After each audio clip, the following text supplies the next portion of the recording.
From Reminder Media, this is Stay Paid, a sales and marketing podcast on a mission to help you close more deals and retain more business. Hosted by the VP of Marketing, Josh Stake, and Reminder Media's president, Luke Acree. So get ready to hear the golden nuggets that will allow you to live a life of freedom tomorrow, but only if you take action today. Welcome to another Silver Dollar episode of Stay Paid, the best sales and marketing tips of your week in 15 minutes or less. My name is Joshua Stike. And I'm Luke Acree. And Luke, we are all familiar with the fact that buying decisions are made on emotion and justified with logic. And if you're in tune with what your prospects are feeling during the sales process, you can not only address it, you can actually use that to help them along the decision-making process. So today we're going to talk about the main emotions that your prospects are feeling during the sale and what to do with them, right? How to address them, how to acknowledge use their emotions against them. Well, I'm just kidding. This isn't what we're doing. Well, it is. Okay, we're kind of doing that. But here's the thing, that this is I guess one of the core or key points of this whole episode is that if you're not understanding as a salesperson that people buy on emotion, you are missing out on so many deals. I mean, there was I think studies done of even how people make decisions, and it's more emotionally driven than it is logically driven. And this is why, I mean, a perfect example I always give to our salespeople is like a car. There's so many cars that can literally fulfill the utility that you're looking for, getting you in transportation from point A to point B. But why do some people buy Lamborghinis and some people buy Toyota Camrys, right? There's an emotion involved. There's something there that's causing them to want that flavor of car. Yeah. And so once you understand that, then you understand, hey, I've got to tap into somebody's emotion to actually get them to make a decision and actually buy something or do something. So let's go over the first, and this is probably the biggest one. And I think this is the emotion that drives most decision making in life. And that is fear. Yeah. Right. So there's so much fear involved when making a buying decision because there's fear of the unknown. There's fear of missing out. Yeah. There's so many different areas where fear comes into play. So how do you kind of recognize that? And then I guess more importantly, where do you go once you understand, okay, the person is feeling this right now? How do you utilize it? Well, not utilize it, but how do you overcome almost that objection of fear? Yeah. So one is you want to make sure you get them tapped into the fear of if they don't use your solution, and it's not even necessarily your solution, but this is what you're getting at, then they are really going to experience the pain that they don't want to experience. So there is a good aspect of fear in sales. You've got to get to tap into that. What is Josh's fear that he's missing out on? So a perfect example of this would be like if you're selling insurance policies, right? You really want to understand what's the fear of this person? What's the real reason they want to buy an insurance policy? Because it's not about the insurance policy. It has nothing to do with whether it's you purchase the policy from Lincoln or AIG or whatever these insurance brokerages are. It has everything to do with if I pass away, my daughter Evelyn is not going to be taken care of. So that fear, that is what I have to tap into to really get that person to be paying attention to me. Then when it comes down to actually buying the product, then you have the flip and the reverse is the fear is this actually the right policy for me? Right. So and that's most of the time the hard part for salespeople is that someone like when it comes to us is the magazine, right? The fear is, yeah, I get it. I need to keep in touch with my database. Yeah, the magazine sounds like a really creative and unique way, an effective way to do it. But what if it's not? What if I'm wasting my money? And it's the fear that they've spent their money on something that's not going to work. And in the end, they don't get the referrals that they're looking to get. They've spent their hard-earned money and now they're back at square one. What I actually teach our salespeople to do is there's a side of fear that actually is a little bit irrational. And one of the keys to overcoming fear is to be real with people that I'll do this on calls all the time and say, hey, look, I totally understand where you're at. I call that the fear of the unknown. It's like I could sit here till I'm blue in the face and tell you about our reviews. And so subconsciously, I kind of am. I could tell you we have 4.7 stars out of 5 on Facebook. I could tell you we've worked with 100,000 people. I could tell you this is the results, which is all true. But I'm just a salesperson telling you these stats, and you're still going to have ultimately a certain level of fear. Mm-hmm. And there's two tactics that you can do here. One is you can do what's called the trial close. Is, hey, that's why we offer the trial. We want you to experience this for yourself. Once you experience it, that ultimately will be the thing that gives you the reason to move forward, because seeing what you experience is obviously going to give you the faith to go on. But then there's a second way, which is you actually tap into, hey, the confidence of put your trust in me because I've been there and I've done this before. So if you're a real estate agent, they're going to have fears of whether or not they should list in this market. Because where am I going to buy? I don't want to buy at the height of the market. Or is the market really at the peak? Or should I wait for a little bit because I might be able to get more for my listings? You're the trusted professional. You have to overcome that fear that they have with the confidence of your experience. And that also taps into another point that just pops into my head here of notice how my voice is getting stronger, louder, right? So much of emotion is dictated by inflection, but is dictated by your ability to, in your voice and in your tonality and what you're giving, you got to portray to people that confidence to help them overcome that fear. So when you're really trying to really overcome someone's fear, understand that you're really not going to be able to. You could speak till you're blue in the face of all the reasons why logically they shouldn't have that fear. But remember, people don't buy on logic.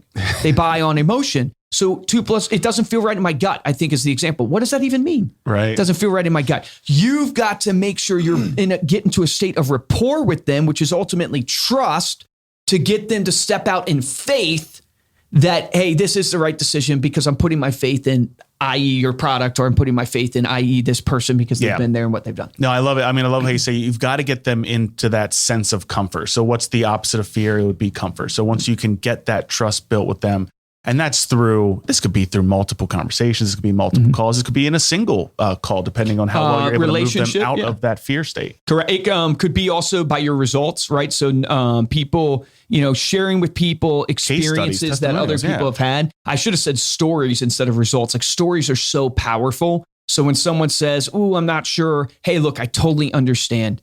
In fact, I just met with a couple last week. Exactly. They were in the same spot that you are right now. Yeah. All right. So the second one is frustration. So this is really this is something that your prospects could be at. This could be frustration over the fact that you're trying to get them to make a decision. This could be frustration that is coming from external factors. Like maybe they have something that is crucial to their success and they can't get to it, or it's broken. They're unable to reach their goal. You want to make sure that you are listening, that you are presenting yourself as the solution to their situation to move them out of that state of frustration. I don't know if that ties in with any of the other ones that you were looking at there. Well, the biggest pain point I think salespeople run into when it comes to states of frustration is the same thing they run into with objections. We try to present solutions right away. And I hate to use this example, but I think of like my own marriage, right? And sometimes like Megan, when she's voicing a frustration, she doesn't want me to solve the problem. Right. She doesn't want me to just come back with my 2-step process of how she can solve the problem. She wants to be able to vent her frustration because that gives her, just getting it off her chest, or it obviously makes her feel better. So I think the key point in tying the relationship aspect to the sales aspect is you really have to practice active listening and understand, okay, this is the frustration they feel. Repeat back to them so they feel like they're heard. Hey, I want to make sure I'm understanding. This is your pain point. This is what you're going through. And then you go the same type of idea. Hey, look, I totally understand where you're coming from. In fact, this reminds me of a client that I've worked with. This is what we ended up doing. This is where they ended up being after we did that. The reason why that process is so powerful of referencing something outside of them is because it actually takes the pressure off of them and it builds that trust again, because in a sales funnel, you're really trying to build trust. The spotlight is off them at that point. Correct. Right. And they can breathe and kind of actually focus on, all right, what does this mean if I make this decision? Yep.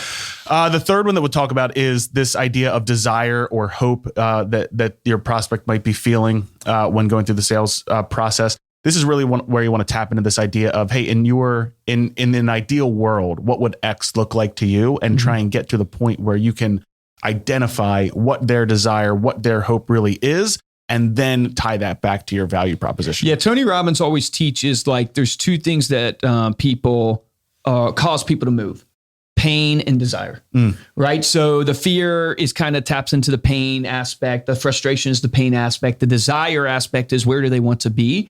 And Jeffrey Gitomer, who is, or Gitomer, however you pronounce his name, who's a famous sales trainer, he talks about this in terms of like envy. Yeah. Like, what do they actually want to, like, maybe they're looking at someone else, competition or something out in front of them, and they want to be that.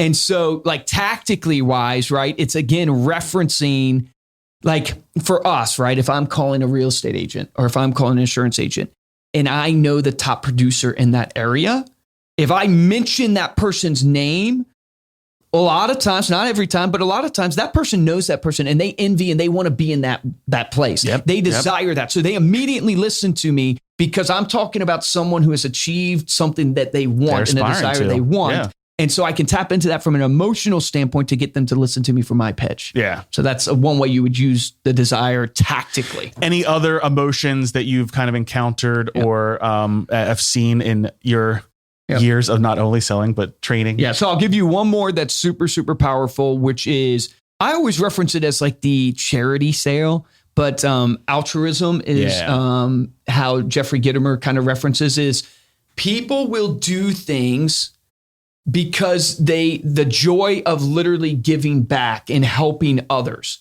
And it is such a powerful sales weapon. Have you ever bought that box of Girl Scout cookies that you didn't actually want? Or rounded up your change at the cash register, right? But that tapping in to, hey, doing this because you're giving back, doing this, like, I'm no joke here. This is how deep it can get. I can be on the phone with somebody and go, look, Josh, I know we've been on the phone for 45 minutes. I know it's something you want to do. I'm just like you, man. I'm a salesman just like you.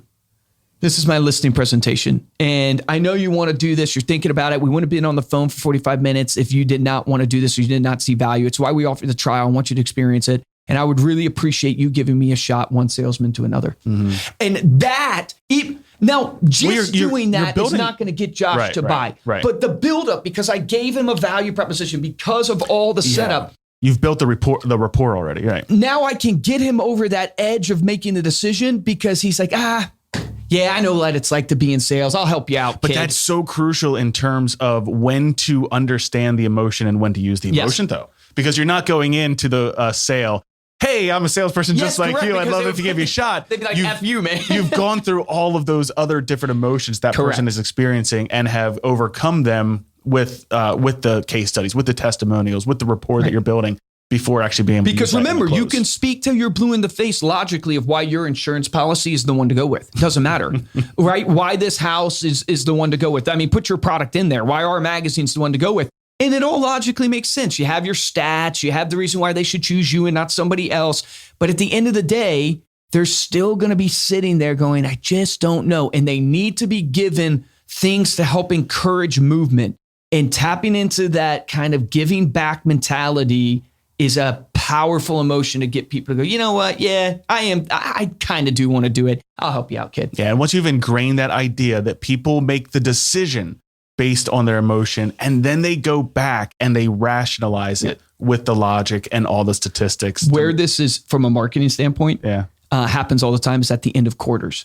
At the end is like hitting a quota. You'll see a lot of quota-based salespeople use this at the end because there's two things at play there from an emotional standpoint. One is the consumer knows they're getting a deal because it's the end of the quarter, right? So they know, oh, I'm probably getting a good deal here because they're under the gun. And then second is, yeah, I'll help you out. Hit your ball. All right, there you go. Those are the emotions that your prospects are going to be feeling during the sales process and how you can use that to help them make that buying decision. Thank you so much for listening. You can head on over to staypaidpodcast.com for the show notes and the video of this episode. If you're looking for ways to support the show, we really appreciate it. There's only two ways that we ask. We don't charge for this. This is our emotional close here. All right. You're a podcaster just like us. Head on over to Apple Podcasts. Make sure you're subscribed and leave a 5-star review along with a comment to let us know how we're doing. And then the best way is to tell a friend and share this episode on social media. Speaking of emotions, this week's dad joke, why did the cookie cry? Why did the cookie cry?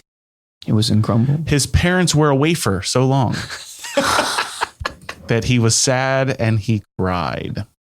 Thank you. And that's the way. Wait, I love that one. Yes. That was a good one. I got to bring the sound box back. We need to get the laugh track going again. If you want to get hold of me or Luke, please email us at podcast@remindermedia.com, or you can find us on Instagram. We are at Stay Paid Podcast. For this episode of Stay Paid, I'm Joshua Stike. Guys, and I'm Luke Acree. Add emotional selling to your toolbox. You need to have that EQ, that emotional intelligence to understand, hey, what's going on in the minds of the prospects.